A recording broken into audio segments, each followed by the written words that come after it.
Est-ce qu'on est là-bas face à une espèce de folie vengeresse qui s'est emparée du pouvoir israélien, ou est-ce qu'on est face à, de façon délibérée, une intentionnalité d'en finir avec un peuple?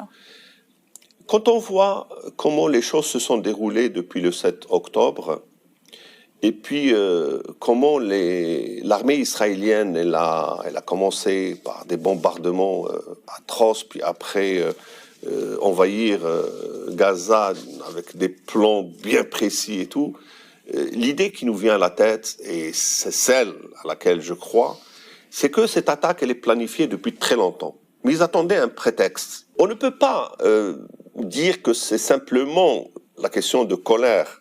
La colère, elle existe, c'est sûr. Mais ce n'est pas que la question de la colère.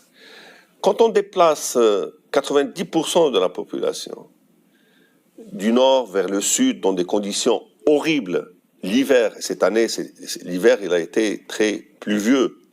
C'est une très bonne chose, très bonne nouvelle quand il y a beaucoup de pluie. Mais peut-être pas cette année pour les Palestiniens, où il faisait également froid.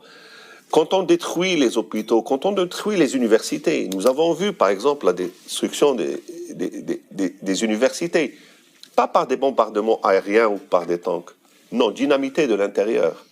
Il y a des images qui circulent grâce à une partie grâce aux journalistes palestiniens, mais une très très grande partie grâce aux soldats israéliens qui sont fiers de ce qu'ils font, et puis ils exhibent ceci sur TikTok.